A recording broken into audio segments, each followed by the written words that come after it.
Hello and welcome to Who Are You? This is the Battlestar Galactica Sci-Fi Watchcast. I almost said Babylon 5. I Yeah. almost did a Xhafer. Yeah, we're a couple of former strangers, now friends, who are watching 2004's Battlestar Galactica.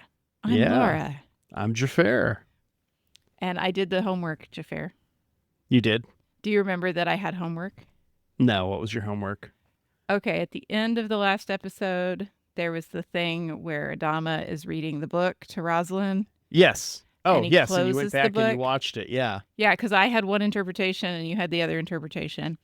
I don't have a definitive answer, Okay. but what he is talking about, or the book is talking about, is the person has built a life raft, I guess, and doesn't know if it's going to work. Mm-hmm. But they're not worried about the life raft as much as they're worried about the emptiness inside. That's when he Mm-hmm. closes the book and he talks about the emptiness inside, basically. Okay. So he could just be like closing the book, confronting his own feelings out loud, Yeah. because he is talking about it. Doesn't get happier. It's just this character talking about how it feels to confront something. So I was like, Okay. huh, I don't know what's happening there exactly. I But love that. yeah. It could be he's read it a bunch of times and he lied. It could be he's making it up. It could Mm-hmm. be he just memorized the page at a glance and just doesn't need the book anymore, and that's the end. Yeah, I hear there's people who can do that. So You know. yeah. I kind of liked it. Maybe he was like vamping his own feelings because he got triggered by the emptiness. I don't know. Yeah. I Yeah. mean, he doesn't talk about his fifis very often. And so Mm-hmm. this might be a really good opportunity for him to feel like he could. Yeah. He's doing it as the book narrator, you Yeah. know? I didn't say that. The Admiral is, indefatigable. Yeah. So I don't know. But I wanted you to know that I did do that. Okay. Well, congrats on doing the homework Instead of my real homework, yes. instead of your real homework. Yeah. It's almost finals. That's coming around. 2 weeks. 2 weeks. I mean, by the time this airs, done. Done. Yeah. Mhm. But right now, a couple weeks. Not done. Okay. Yeah. Well, I mean, I'm sure we'll record again before then, but Oh, sure. Surely. best of luck. So we can just get into this one. I'm Uh-huh. already feeling sluggish. I'm sorry, listener. I'm gonna try to get through this. I'll just cattle prod Jafar over here. Yeah, Aaron put in a please. nice bzz sound. It's Keep gonna it be a moving. struggle for me. I had an accidental allergen exposure. I will be fine, but I am medicated in a way that makes me sleepy. So Yeah. we're trying. We're going to do it. We're going to do it. We're going to do Battlestar Galactica Season 4, Episode 5, The Road Less Traveled. I do not know why, Jafar, when you told me that guy was coming back, Yeah. that I did not think of this guy, but I did wonder, like, oh, we had Graucus watch. Maybe it's Graucus that's coming back, and you didn't tell me. I don't know why this didn't occur to me, but Yeah. Have you watched the next one yet? no. Good, because I've got another one of those ambiguous things from the thing that I wrote in Good. the preview for the next episode, too. I posted about it in the chat because I'm so damn proud of it. Aw, good for you. Yeah, that's in Spoiler Yeah. Town, listener. If you're not in our Discord, get in Spoiler Town and hear jokes a month before Before you hear them again. Joke previews. That's what everybody wants, right? Right. Surely that's how humor works. Mm-hmm. Nothing we love more than hearing the same joke twice. That's like most of my whole deal. So I think as podcasters, it's most of our whole deal. okay. The last time's on for this Yeah. episode. Last time's on? Last time ons? I don't know. Boom, boom. It's fine. Yeah. They're good. Demetrius. Mm-hmm. Helo's defending Starbuck on the Demetrius.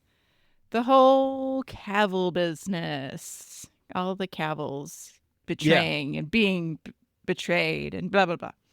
Also, Tori, also betraying. Yes. Gaius thinks something loves him, and that something believes everyone is perfect just as they are now. So, Yeah. cool. Great. As I said last time, I'm sure there's no way anyone could possibly misinterpret this. Yeah, it's gonna be fine. Speaking of that, Demetrius, that's where we open in our episode proper. 58 days since it left the flotilla. Been a minute. Hilo wants to talk about a resupply mission back to the fleet, but Starbees has stars in her eyes. Yeah, like she's painting them all over the walls. She's got a star chart that we've been there like 3 times, but Yeah. 2 times, but we need to go back a 3rd time. She's Yeah. sure there's something there. 3rd time's a charm. And Hilo's like, okay, Mm-hmm. I guess I'll send Athena. Starbuck admits she hasn't been sleeping and then immediately says, I want to fly this one. Yeah, great idea. Nothing quite like driving when you're exhausted. Mm-hmm. You know, it's worse than drunk driving. Not that you should take that as an excuse to drive drunk ever, please. Sure, listener. right. Naturally. But it's way more dangerous to drive like half asleep than it is drunk. Yeah.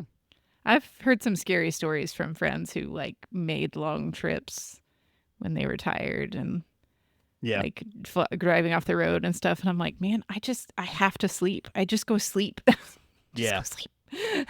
I've had a number of like last minute long drives in my life where I've just been like when I was flying for work constantly. Mm-hmm. I think I've had to drive home from Chicago because my connection got canceled or my flight was delayed and I missed it or whatever. Probably about 20 times in my life. This is a 5.5-5 hour drive. Yeah. That you just get to make at like 10 p.m. to be able to get home for the weekend, to make your flight out on Sunday afternoon. You make that Thursday night, sometimes Friday. Yep. And the number of times I just like have to pull over in my rental car and sleep for an hour before I got back on the road. Mm-hmm. Sometimes you got to do it, but you should. Hard to do in space. Well, yes. But maybe you don't need to go out here with Hilo Starbuck. But also she does because she's got the whole plot to like move forward. So yeah, for sure. Got to move that plot forward. Over at Baltar's Bang Bus, some lady is real mad about the genocide, including any humans partially or fully responsible, stares at Baltar. Did you think he was going to own it here? I did not think that. Yeah, okay. I really thought he should. Mm-hmm. But no, we're not there in his character yet. So I feel like the show is really wanting me to think he's turning over a new leaf and stuff. We talked about this in the last episode. Yeah. But I pointed out that like he still kind of hid behind the bodies of innocent women when the followers 100%. Came for him the first time. Like, okay, he let himself take a beating. He didn't even let himself take the beating. 6PT made him do it at the end of the episode. And even here, you know, he's giving his message of like reconciliation and peace and whatever, but he can't own up to that. Nope. And his clothes look mighty fine. Yeah. His clothes look really nice. We're getting the good fabrics out for Gaius Baltar robes. And I don't know. I just don't like it. I don't like it. Poor Tyrell has this on the radio. He's forced to listen to it because for some fucking reason, voice calms Nikki down. Yeah. Parents question the Discord. This or Baby Shark? I'm Baby Sharking all the way, but I love like a repetitive bop that I can just like put on. Give me 1 hour of Mon Mothma raving, please. I'll listen to the whole hour just bopping along. So yep. Tyrell shaved his head. Yeah, sure did. All the hair's all gone. What a dramatic character change. I wonder what this will be a symbol of. Yeah. He didn't put on a fat suit, at least. It could have been worse. Could have been worse. Athena isn't happy about the orders coming down, but they are orders, as Hilo reminds her. The pilots complain, but Hilo reminds them they've only got 2 days left, and then they're back. They have to go back to the fleet. They've got to go in 2 days. So it's just a matter of time. Just stick it out 2 more days. Just 2 days. We've been at this 2 months, and we'll go back, and everything will be fine. When they go out, they see a Cylon heavy raider that is really beat up. And when it finally makes contact, it's Leoben offering a truce. Of course it's this fucking guy. Starbuck blows it out of the sky. Fuck that guy. End of episode. Credits roll. If only. Right. If only. Honestly, I wish in the streaming era where show length isn't tied to commercials and all of this shit, that a show would have the fucking courage to do this.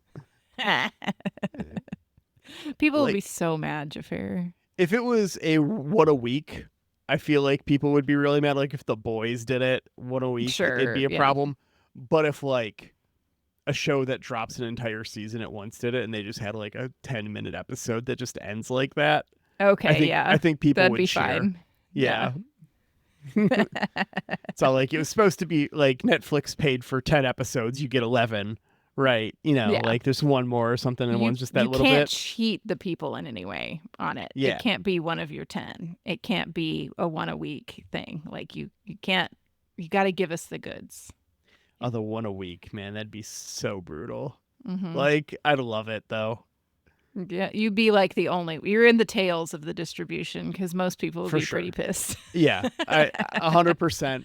I would applaud. Yeah, if a show had the courage to do this to me. Stand up to me, you fucking show. Nope. Instead, we're gonna go to theme. Yeah. Survivor count 39,676, up 1. Must have totally been an off-camera birth, and we totally forgot that we killed Callie, guys. That can't be it, right? It can't be it. That has to just be an off-screen birth. Oh, it's the only thing that makes sense. Yeah, no. Callie died in the previous episode before that, and we went down to 675. Yeah. Yeah, so we had an off-screen birth, right? Yeah. Yeah. Okay. I mean, we had an off-screen birth. Yeah. Okay. Cool. Because they did get it in that episode. Yeah, they got it in the last one. Okay. They dock the Heavy Raider and bring Leoben on board. He insists that Kara needs to go talk to the hybrid. And he gets brought to her quarters instead of the brig with a general what the fuck from everyone aboard the Demetrius. Yes. Especially because he's creepy weird this whole time. Yeah, so fucking weird.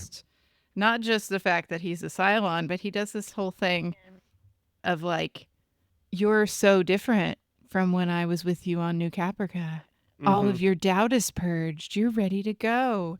And the hybrid told me about Earth too, and we're supposed to go there together, okay? Mm-hmm. Weird choice. Don't take this guy to your quarters, ever. He kept you in his dream house for like months. Yep. What? It's fucking weird choice.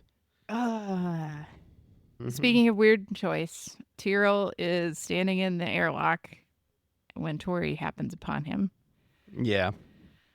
He knows something's off. He's not sure what. And Tori's like, you don't think someone killed her, do you? He's like, I don't know. And then she's like, maybe she knew you were a Cylon. Maybe this is God's will. Yeah. And it's like, fucking just say it, Tori. Please just fucking say it. I don't know what she's playing at here, but I don't like it. But the way she goes with what if Callie knew wasn't like, what if Callie knew and one of us had to do something about it? It was, what if Callie knew and that's why she killed herself? Because she just couldn't take being married to you, a liar. Like, ooh. Damn dirty Cylon, yeah. Yeah, and I don't know. But she's trying to recruit him to the Church of Gaius through all this. Mm-hmm. Which he is not impressed with at all. Yeah. She goes to church too much. Yeah. Anders gets back just in time to be like, hey, honey, how are you doing? As he walks in and sees Leoben fucking ghosting Kara. And by ghosting, I don't mean like vanishing. I mean Mm-hmm. like guiding her hands as she does art. If you so much as hum 3 notes from that Righteous Brother song, with God as my witness, I will come at you. Yeah, this is so gross. Why is he helping her paint? Like, why? Yeah. What is this supposed to accomplish? What has he sweet talked her into here? I don't know. But Anders rips him off of Starby's back.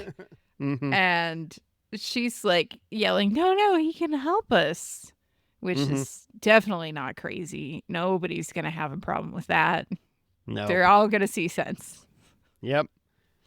Hilo finally fucking does something here as he takes Anders to the makeshift brig. Anders kicks Leoben as he tries to help him patch up his marriage. Yes. Leoben's like, oh, you two aren't meant to be enemies. I hope you're getting better. I hope things are getting better between you two. Like, what?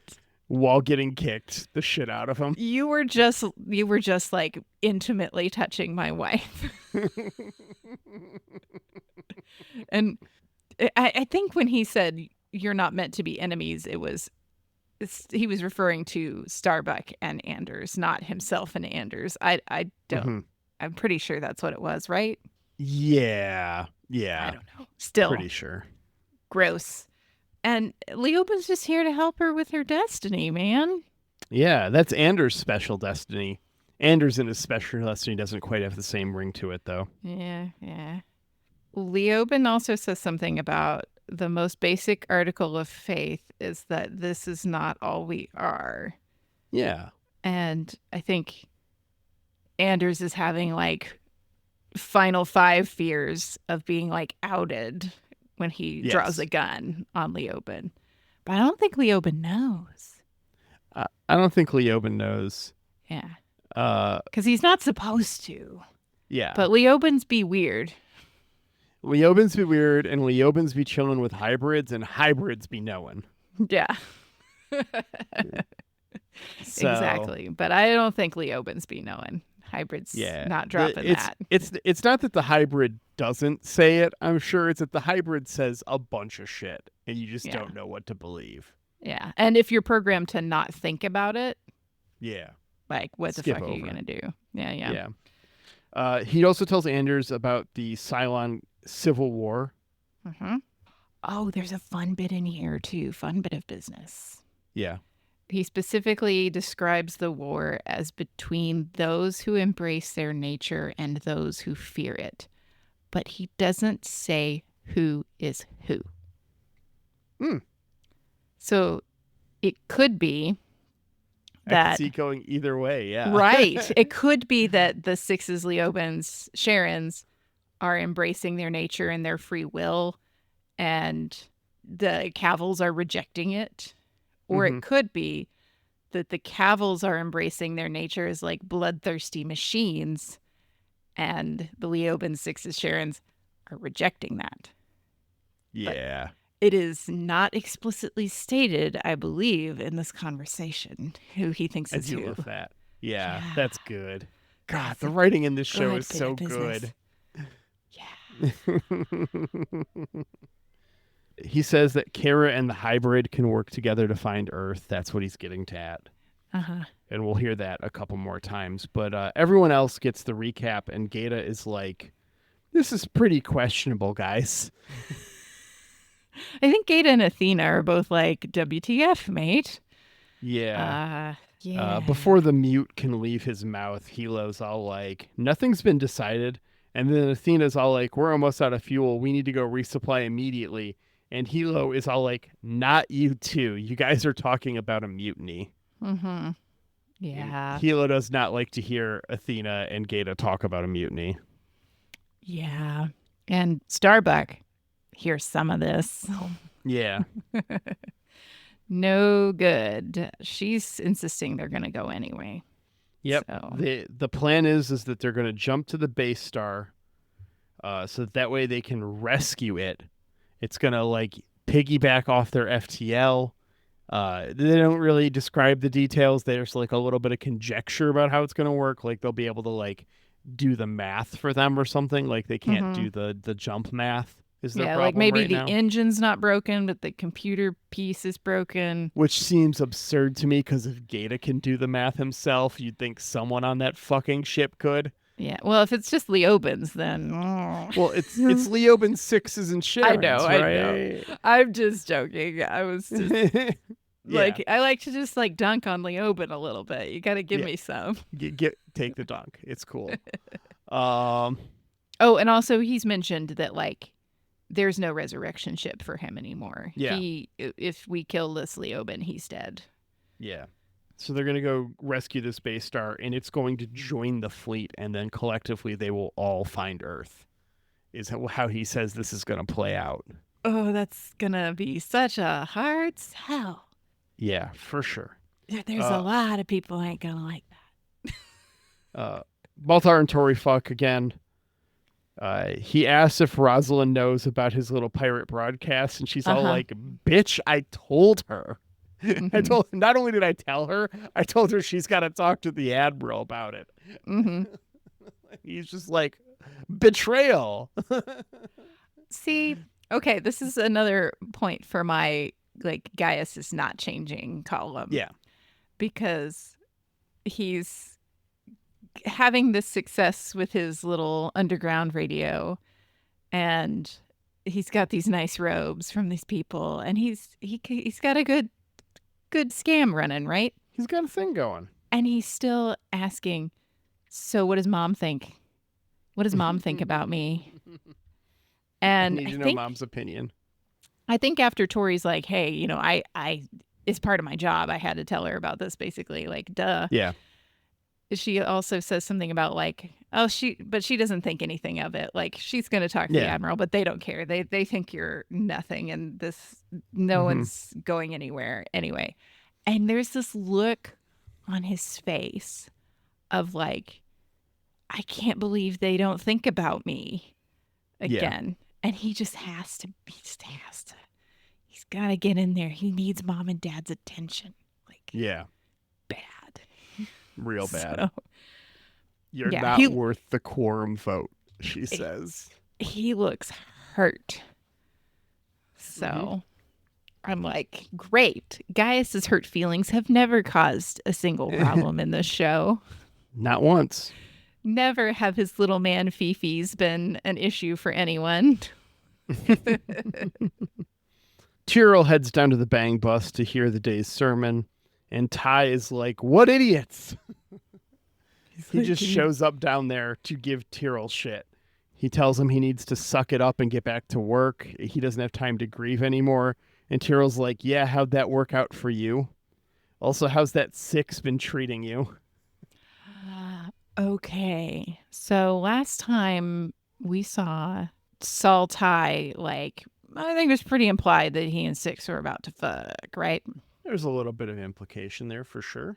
Right. Yeah. How is it that nobody knows what's going on except Tyrell going, I know what you've been up to? The answer is that a bunch of people know. Tyrell's just the first to call him out. Okay. Because I was like, it is wild to me that these guards would not have a camera or always think it's totally fine when Sultai comes and demands to be alone with the prisoner. Right. People got to be talking, right? We're just going to hear about it in the near future, I hope. Yeah. Okay. Because wild. But he doesn't seem to have anything to say for himself, right? Did he justify himself in any way? Not even a little bit. Didn't think so. Okay. Let's see. While inspecting the exterior of the Cylon Heavy Raider, an explosion kills Sergeant Matthias. Yeah. Venting gas. Yep. And as far as we know throughout this episode, this is just a fluke. Yeah, I mean, it's there to make Starbuck harder to trust and believe. Yeah. Because now there's someone who's dead that is also on her hands. Yeah. Hypothetically.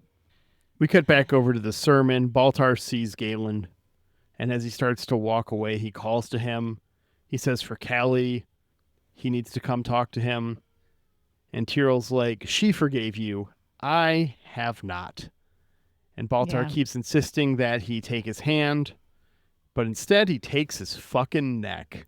Yeah, he keeps invoking Callie's name in a way that's really kind of disingenuous. For sure. I mean, Callie was a Baltar supporter, but she was also very religious and dedicated to the Lords of Kobol. Yep. So I don't know that she would have been down for this monotheistic stuff. Yeah, I think she hard probably to would have say. been really against it. It is hard to say. But Tyril isn't going to have it regardless. No. He has a full-on breakdown. We see him in his like little condo. Nikki nowhere to be found. He's got a gun. He puts it up to his head a couple of times. It is not good. But he sees a photo of Callie and Nikki and starts to come back from this episode. Yeah. This whole business with Baltar wanting something from Tyril, I don't like that either. Like, yeah, he knows Tyril is important. Like, you know, he's got influence with the working class. He's had influence on Galactica, even though he kind of gave some of that up in the last episode. He only knows Callie's name because of Tyril. Like, he does not know this person at all. Yeah. Which he will admit to in about 10 minutes of screen time. Yeah, well, he can admit to that, but he can't admit to some other stuff. It's true. So Starbuck starts beating Leoben for the explosion. All I wrote down for this scene is Leoben is a shit as expected. Yeah.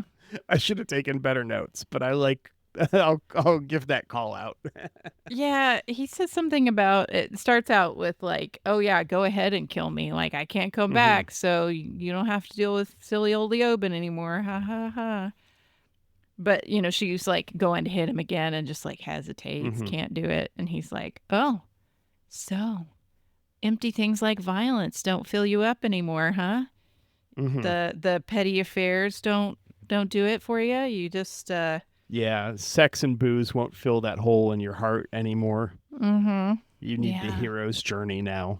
Yeah, you got to fill the void with some heroics, and we got to go find Earth. That's what you need."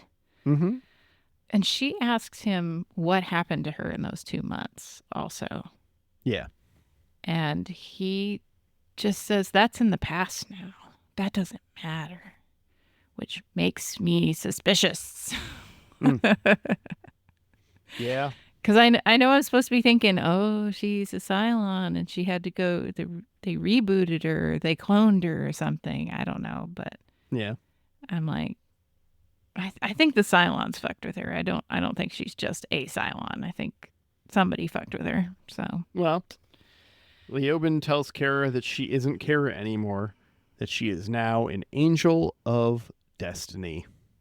Barf. That's very hybrid of him. He got that from the hybrid, right? I think he says that. Yeah. He didn't come up with that one on his own, is what I'm saying. Like, yeah, that's not off the dome. He gets it from somewhere else. He's plagiarizing. The Demetrius crew discuss their oh my god, what is that word? That's not English. My handwriting is bad. That is pretty bad. Oh no. That is bad for me. You can't even interpret it. Nope. Well, I know that they were like arguing with Hilo, and then Starbuck comes to like give Matthias a eulogy, which is very bad. It's the most demoralizing funeral in military history. Yeah. She does accept responsibility for Matthias dying. Like, that was my call, and this mission has been really difficult. And Gaeta tries to like, well, I've got the coordinates in for us to go back to the fleet, so it's gonna be okay. And she's like, oh no, we're not doing that. Nope. Papadama really should have put Hilo in charge here. Right. But after she's all like, we're going to the Cylons, it's immediately a problem, and Hilo has to take out Pike, who's one of the Nuggets, before it goes any further. Gets out the pistol and like whips him with it. Yeah. Like, that's how serious this is getting, because that man was running off to mutiny.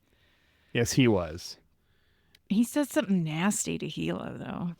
He sure did. And that was the last straw for Hilo. It's like, oh, of course you're going to defend a Cylon. And he's just all like, oh, fuck you time. Punches him, pulls out his pistol, knocks him out. Yeah. Gaius goes to Tyril's quarters here to apologize. He admits that he barely knew Callie. He says life becomes a mixture both of what we are and what happens to us, and fate intervenes as it will. Mm-hmm. As he goes to leave, Tyril offers Baltar his hand. He does some excellent speechifying here, but sure does. Still not like he says, I have committed unconscionable crimes, and this is my last chance at redemption.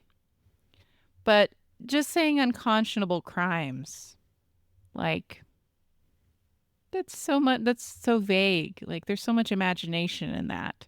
Yeah, and I mean, we have no laws to fit his crimes, so. Right, and Tyril can fill that void of unconscionable crimes with New Caprica stuff, because that's where he was heavily involved, and he can't even fathom what the biggest crime is. Yeah, it's way worse than that. Yep. Way worse than New Caprica somehow. So, even though he gives this pretty sincere sounding apology and says he would have liked to have known Callie better, and Tyril deigns to shake his hand. Kind of hollow. We cut back over to the Demetrius, which is getting ready to jump, as Athena reminds Hilo that he can end this. He brings his doubts to Kara, Gaeta chirping along right with them. He brings up if they miss this window, they won't be able to catch up to the fleet later. Yeah. Like, they need to make this rendezvous and meet up with the fleet. Otherwise, they literally won't know where they are. Yeah. Adama apparently said, like, you have 60 days, you have to come back, or we will assume you're dead. Yeah. We'll meet you here, or we assume you're dead, and we move on. Yeah. And who the fuck knows where they're going? Yeah. It's just like, they're almost out of fuel. Like, I don't know how they're planning on making these jumps, the way they talk about how little fuel they have. So. Yeah. And so I wondered, after we see the end of this scene, the beginning of this scene, it is that Athena is incredulous that Hilo still intends to go on, or have they discussed it and Hilo's going to mutiny and she's weirded out by him mutinying? I don't think Hilo knows he's going to mutiny until he mutinies. In this scene, yeah. That seems very Hilo. The Himbo mutiny. For sure. So Kara orders him to jump. He refuses the order. She goes, okay, you're relieved of duty. Mr. Gaeta, you're now the XO. Take the jump. And he's all like, no. Yeah, because Gaeta's definitely going to do that if Hilo wouldn't do that. He's been so cooperative, our Gaeta. Yeah. No one's going to follow this order without you shooting Hilo in the head like Admiral Kane did. For sure. And that's Starbuck just didn't have it. Yeah. Starbuck didn't have it in her. So, I mean, good. That's good. We don't need to shoot people in the head for being right. Right. And then Hilo relieves Starbuck of command, to the to be continued. It's pretty funny in a way when Anders is like, hold on, everybody. Let's think about this for a second. And Starbuck's like, no, idiot, they did. It's like they all did. Anders is the only one who's going to back up Starbuck, and she's just like, what are you doing? He's the only one who did not consider mutiny at all. They didn't invite him to the mutiny meetings. No, for sure. He's just out flying around in his Viper doing whatever little mission, and they're having the meeting while he's out of the house, For sure. Oh, yeah. Yeah, you can't invite Anders to that. He's going to tell Starbies. No, he's too himbo. He's too himbo. All right. Well, Laura, on a scale of 1 to 12 colonies, how did you feel about this episode? It was better than the last one. That's literally all I wrote next to my rating. It was better than the last one, but I'm still like, I don't know. It's kind of dragging out like the Final 5 stuff did. Yep. I told you this was going to happen. This is also part 1 of a 2-parter. So yeah, that's true. That's true. So like I felt more generous. Like this could be like a 6 or 7, where last one was 4 or 5 for me. Yeah, I'm giving this one a 6 out of 12. It feels real middle of the road. Yeah. I need you to pay off some of this stuff with Leoben. I do want to see what's up at the base star. See like how bad a shape is that in? I'm very curious. Well, you'll find out next episode. It's season 4, episode 6, Faith. I gotta have faith. The fleet must try to adapt to the new status quo. Your Nana visits. Not the visitor. She's not in the show, right? I don't know. Maybe she is. Maybe she's in a guest spot for next episode. I really hope you wouldn't make that joke and then it not be true. That'd be really disappointing. It'd be really rude of me. No. Nana Visitor is a guest in the next episode. Okay. Yeah, it's fun. That's well, fun it's not indeed. fun actually. It's great to see her, but it's not fun. Uh-oh. I don't remember exactly how. I remember what her character's basic arc is, but I haven't watched that episode in so long. So I remember it not being fun, but it's not a visitor, so we're happy. It would be really entertaining for me if Nana Visitor shows up as like some sort of priestess, all like High Wind. I'm not going to answer anything. I'll find out in a couple days when I watch it. It's fine. Yeah. But I'm thinking that we didn't introduce Chekhov's base star in episode 1 for us not to at least talk about and make plans to go to Chekhov's base star. There's base star updates next episode. Yeah. I think episode 2, we got to pay that off a little bit, right? There'll be some base star stuff. Don't you worry. Okay. All right. Well, I guess that's that for this week. And you can hear us talk about Nana Visitor next week. But before then, we should probably say thank you to Jeremy Siegel, among others. Jeremy, thanks so much for our theme music. We appreciate the hell out of it. You can find more of Jeremy's work at jeremysiegel42.bandcamp.com. And thanks, Angry Duck Time Machine on Instagram for the podcast artwork. Aaron, thanks so much for editing this episode. And preemptive thanks for editing next episode, which I'm guessing is going to be a fucking nightmare based off of the bit we've already got planned. Indeed. And thanks, listener, for being with us. If you want to talk about our bits, get in the Discord. Always happy to make jokes at each other offline as well. It's true. We do love a good joke in the Discord. Well, we'll see you next week, Internet.